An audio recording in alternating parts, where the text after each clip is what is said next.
Ikapitong Kabanata. Ang paring si Melchizedek. Itong si Melchizedek ay hari noon sa Salem, at pari ng kataas-taasang Diyos. Nang pauwi na si Abraham mula sa pakikipaglaban sa mga haring nilupig niya, sinalubong siya ni Melchizedek at pinagpala. Pagkatapos ibinigay sa kanya ni Abraham ang 10 ng lahat ng nasamsam niya sa labanan. Ang kahulugan ng pangalang Melchizedek ay hari ng katuwiran. At dahil hari siya ng Salem, nangangahulugan na siya'y hari ng kapayapaan. Walang naisulat tungkol sa kanyang ama at ina o maging sa mga ninuno niya. At wala ring naisulat tungkol sa kanyang kapanganakan at kamatayan. Katulad siya ng anak ng Diyos. Ang pagkapari niya'y walang hanggan. Isipin niyo na lang kung gaano kadakila si Melchizedek. Kahit na si Abraham na ama ng ating lahi, ay nagbigay sa kanya ng 10 mula sa lahat ng nasamsam niya sa labanan.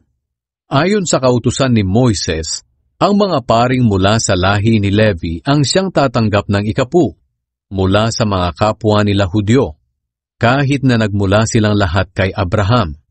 Hindi kabilang si Melchizedek sa lahi ni Levi, pero tumanggap siya ng 10 mula kay Abraham at pinagpala pa niya si Abraham, ang taong pinangakuan ng Diyos. At alam nating mas mataas ang nagpapala kaysa sa pinagpapala. Kung tungkol sa paring mula sa lahi ni Levi na tumatanggap ng 10, mga tao lang sila na may kamatayan. Pero pinatutunayan ng kasulatan na si Melchizedek na tumanggap ng 10 mula kay Abraham ay nananatiling buhay.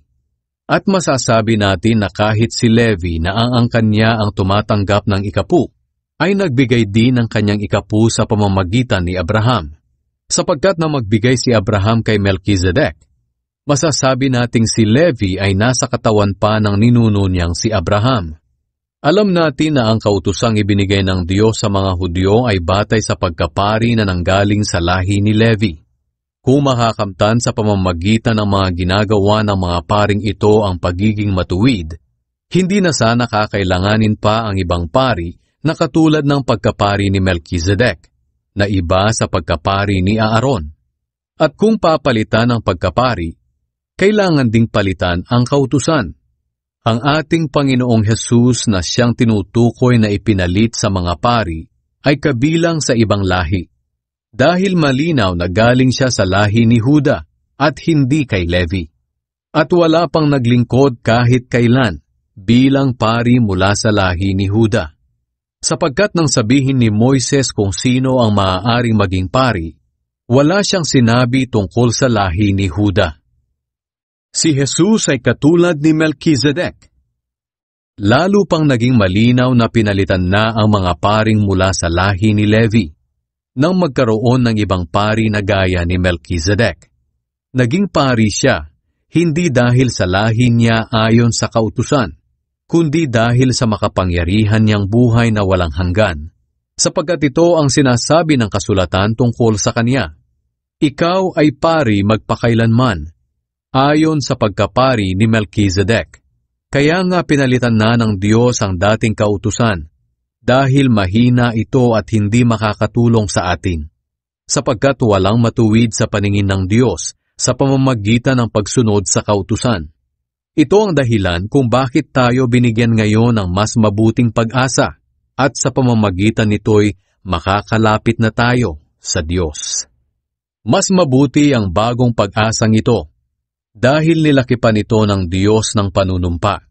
Hindi siya nanumpa ng gawin niyang mga pari ang lahi ni Levi, pero nanumpa siya ng gawin niyang pari si Jesus. Ito ang sinasabi ng kasulatan. Sumumpa ang Panginoon na ikaw ay pari magpakailanman, at hindi magbabago ang pasya niya.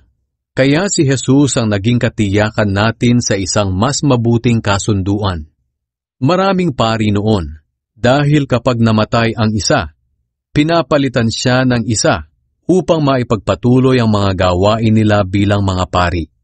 Ngunit si Jesus ay walang kamatayan, kaya hindi na ililipat sa iba ang pagkapari niya. Kaya maililigtas niya ng lubos ang sinumang lumalapit sa Diyos sa pamamagitan niya. dahil nabubuhay siya magpakailanman upang mamagitan para sa kanila. Kaya si Jesus ang punong pari na kailangan nating. Banal siya, walang kapintasan, walang kasalanan, hiwalay sa mga makasalanan, at itinaas ng higit pa sa kalangitan. Hindi siya katulad ng ibang punong pari na kailangang maghandog araw-araw para sa kasalanan niya, at pagkatapos para naman sa mga kasalanan ng mga tao. Si Jesus ay minsan lang naghandog para sa lahat, nang ialay niya ang kanyang sarili. Ang mga tao na naging punong pari ayon sa kautusan ay may mga kahinaan. Ngunit ayon sa sinumpaan ng Diyos matapos maibigay ang kautusan, itinalaga niya ang kanyang anak na maging punong pari magpakailanman. Dahil natupad nito ang layunin ng Diyos.